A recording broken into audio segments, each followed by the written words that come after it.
नमस्कारम भाई और बहनों। अमेरिका की राजनीति और वैश्विक व्यापार पर आज जो झटका लगा है उसने पूरी दुनिया को चौंका दिया है। डोनाल्ड ट्रंप द्वारा लगाए गए अरबों डॉलर के टैरिफ को अमेरिकी फेडरल अपीलीय अदालत ने गैर कानूनी करार दे दिया है। लेकिन सबसे बड़ा ट्विस्ट यही है कि ये टैरिफ अभी भी लागू हैं। अदालत ने साफ आदेश दिया है कि ट्रंप प्रशासन 14 अक्टूबर तक अमेरिकी सुप्रीम कोर्ट में अपील कर सकता है। यानी फैसला आ गया है, पर खेल अभी अधूरा है। क्या ट्रंप की अमेरिका फर्स्ट नीति का ताज टूटने वाला है या सुप्रीम कोर्ट से उन्हें नया जीवन मिलेगा? यही कहानी आज हम विस्तार से समझेंगे। मैं हूं अमृत और आप देख रहे हैं डेडली रिएक्शन। दोस्तों, इस कहानी की शुरुआत साल 2018 से होती है। उस समय राष्ट्रपति ट्रंप ने अचानक ही चीन, कनाडा, मैक्सिको और यूरोप से आने वाले आयात पर भारी टैरिफ लगाने का ऐलान कर दिया। पहला बड़ा प्रहार था स्टील और एल्यूमिनियम पर सीधे 25% का टैक्स। दूसरा, चीन से आने वाले करीब 370 अरब डॉलर यानी लगभग 30 लाख करोड़ रुपए के सामान पर शुल्क लगाया गया। तीसरा, अमेरिका के अपने पारंपरिक साझेदार भी इस झटके की चपेट में आ गए। ट्रंप का कहना था कि ये कदम अमेरिकी नौकरियों की सुरक्षा और घरेलू उद्योग की रक्षा के लिए जरूरी है।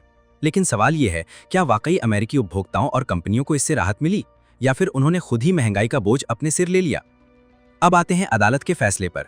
अगस्त 2025 में फेडरल अपीलीय अदालत ने अपने आदेश में लिखा कि ट्रंप प्रशासन ने संविधान की सीमाओं का उल्लंघन किया है। अदालत का कहना था कि कार्यपालिका यानी एग्जीक्यूटिव ब्रांच ने अपने अधिकारों से बाहर जाकर ये टैरिफ थोप दिए। लेकिन अदालत ने यह भी कहा कि टैरिफ तुरंत हटाए नहीं जाएंगे। वजह, सरकार को 14 अक्टूबर तक सुप्रीम कोर्ट में अपील करने का समय दिया गया है। यानी आज भी कंपनियां हर दिन अरबों डॉलर का अतिरिक्त बोझ झेल रही हैं। आधिकारिक रिपोर्ट के मुताबिक केवल टेक्सास और कैलिफोर्निया की कंपनियों ने मिलकर लगभग 15 अरब डॉलर अतिरिक्त चुकाए हैं। तो क्या सुप्रीम कोर्ट से राहत मिलेगी या ये बोझ और बढ़ेगा? इस फैसले का असर गहरा है। फायदा होगा उन उपभोक्ताओं और रिटेल कंपनियों को जो विदेशी सामान मंगाते हैं, क्योंकि अगर टैरिफ हटते हैं तो उनकी लागत घटेगी। लेकिन नुकसान होगा अमेरिकी स्टील और एल्यूमिनियम कंपनियों को, जिन्हें इन टैरिफ से सीधी सुरक्षा मिली हुई थी। अंतर्राष्ट्रीय स्तर पर चीन, कनाडा और मैक्सिको जैसे देश इस फैसले का स्वागत कर रहे हैं। सोचिए, अगर ये टैरिफ हट जाते हैं तो व्यापारिक संबंध सामान्य हो सकते हैं और वैश्विक बाजारों में स्थिरता लौट सकती है। लेकिन भाई और बहनों, अगर सुप्रीम कोर्ट ने भी अपीली अदालत की बात मान ली तो अमेरिकी सरकार को आयातकों को करोड़ों नहीं बल्कि अरबों डॉलर लौटाने होंगे। क्या अमेरिकी टैक्सपेयर इस झटके के लिए तैयार हैं? अब कानूनी पहलू पर बात करें। अदालत ने दरअसल 3 दरवाजे खुले छोड़े हैं। पहला, सुप्रीम कोर्ट में अपील, जिसकी डेडलाइन 14 अक्टूबर 2025 है। दूसरा, अमेरिकी कांग्रेस चाहे तो नया कानून पास कर सकती है जिससे इन टैरिफ को वैध बना दिया जाए। लेकिन रिपब्लिकन और डेमोक्रेट्स के बीच गहरी खींचतान को देखते हुए ये रास्ता आसान नहीं है। तीसरा, सरकार आयातक कंपनियों के साथ समझौता कर सकती है ताकि पूरा पैसा लौटाने से बच सके। अदालत ने अपने आदेश में यह भी कहा कि ट्रेड पॉलिसी कार्यपालिका का अधिकार है, लेकिन इसे मनमाने ढंग से नहीं चलाया जा सकता।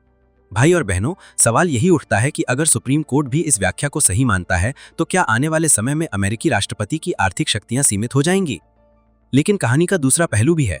ट्रंप समर्थकों का कहना है कि इन टैरिफ ने अमेरिकी उद्योग को बचाया। उनका दावा है कि अगर ये टैरिफ नहीं होते तो चीन अमेरिकी बाजार पर और गहरी पकड़ बना लेता। ट्रंप प्रशासन का तर्क है कि इस कदम से स्टील उद्योग में हजारों नौकरियां बची। लेकिन आलोचकों का कहना है कि इसका उल्टा असर किसानों और उपभोक्ताओं पर पड़ा। चीन ने जवाबी टैरिफ लगाकर अमेरिकी सोयाबीन और गेहूं पर भारी कर लगाया। इसके चलते अमेरिकी किसानों को 28 अरब डॉलर की सरकारी सब्सिडी लेनी पड़ी। तो असली सवाल यही है कि क्या ये नीति जनता के भले के लिए थी या सिर्फ एक राजनीतिक हथियार? अब भविष्य की ओर देखें। अगर सुप्रीम कोर्ट ने ट्रंप प्रशासन के पक्ष में फैसला दिया तो टैरिफ बने रहेंगे और ट्रंप इसे अपनी राजनीतिक जीत के तौर पर पेश करेंगे।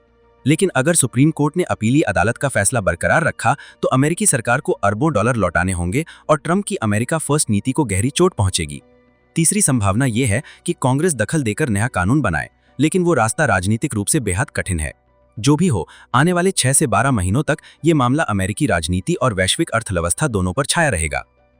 तो भाई और बहनों, साफ है कि ये फैसला सिर्फ कानूनी मसला नहीं बल्कि आर्थिक और राजनीतिक जंग का हिस्सा है। अदालत ने ट्रंप की नीति को जोरदार झटका जरूर दिया है, लेकिन आखिरी फैसला सुप्रीम कोर्ट देगा। आपकी राय क्या है? क्या यह फैसला अमेरिकी जनता की जीत है या चीन और अन्य देशों के लिए राहत? कमेंट बॉक्स में जरूर लिखें। मैं अमृत, डेडली रिएक्शन चैनल से आपके विचार जरूर पढ़ूंगा और अगला अपडेट 48 घंटे में आएगा।